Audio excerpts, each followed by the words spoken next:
বিধানসভা ভোট, মানুষ ভোট দিতে যাবেন। এবারে সন্ত্রাস করে কারচুপি করে ভোট করতে পারবে না শাসক দল। শাসক দল এবারে হারছে জাঙ্গিপাড়া।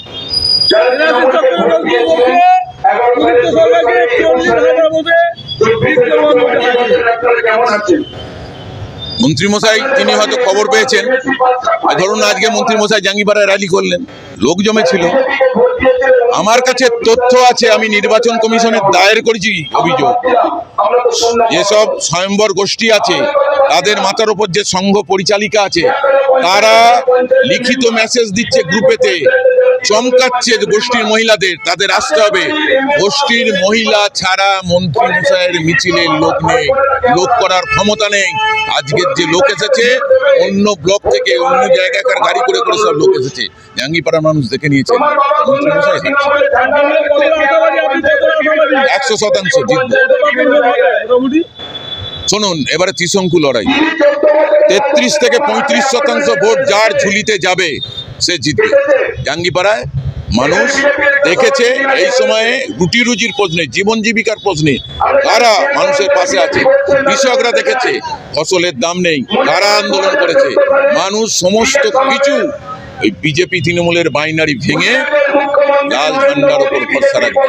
কাস্তে হাতুড়ি তারায় মানুষ গিয়ে বোতাম টিপবেন, 3 নম্বর বোতাম টিপবেন, কাস্তে হাতুড়ি তারার বোতাম টিপবেন, এটা নিশ্চিত।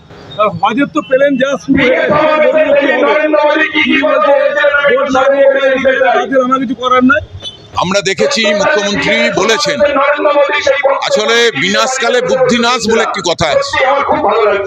মুখ্যমন্ত্রী বলছেন হজে না গিয়ে ভোট দিন, নাহলে আপনার এসআইআর থেকে নাম চলে যাবে। একই রকম কথা, এটা তো রাজ্য সরকার তো জানে। প্রথম কথা, আমাদের দুটো বিষয় আছে, তাহলে রাজ্য সরকার ভোট এই সময় করার জন্য নির্বাচন কমিশনের কাছে কেন পাঠালো? হজে যাওয়ার তো একটা নির্দিষ্ট সময় আছে, জানেন, সরকার জানেন, তার শাসক দলের নেতাকর্মীরা জানেন, সাধারণ মানুষও জানেন যে এই সময় মুসলমান সম্প্রদায়ের ধর্মপ্রাণ মানুষরা তারা হজে যাবে। তাহলে হজে যাবেন এটা জানা, হ্যাঁ, তাহলে হজে গেলে যদি ভোটার লিস্ট থেকে নাম বাদ যায়, এটা তো রাজ্যের বিষয়। কি করে বাদ যায়?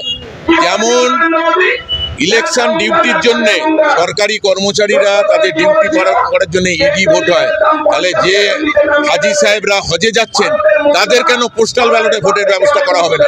এটা তো সরকারের করা উচিত ছিল।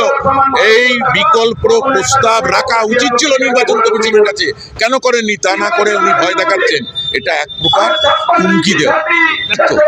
প্রশাসক হিসাবে, মুখ্যমন্ত্রী হিসাবে ব্যস্ত। ওই যে বললাম, বিনাশকালে বুদ্ধিনাশ। তাহলে হাজি সাহেবদের জন্য ওই পোস্টাল ব্যালটের ব্যবস্থা করা উচিত, সরকারের প্রস্তাব দেওয়া উচিত। নির্বাচন কমিশন সেটা মানে না মানে আলাদা বিষয়, কিন্তু রাজ্য সরকারের কাছ থেকে প্রস্তাব দেওয়া উচিত ছিল যে ধর্মপ্রাণ হাজি সাহেবরা ভোট দিতে যাচ্ছেন, তাদের সাংবিধানিক ভোটাধিকার, যেমন নির্বাচন পরিচালনা করেন যে সরকারি কর্মচারীরা, ঠিক তাদেরকেও ওই রকম পোস্টাল ব্যালটের মধ্যে ভোট দেওয়ার সুযোগ দেওয়া হোক। এটা করা উচিত ছিল।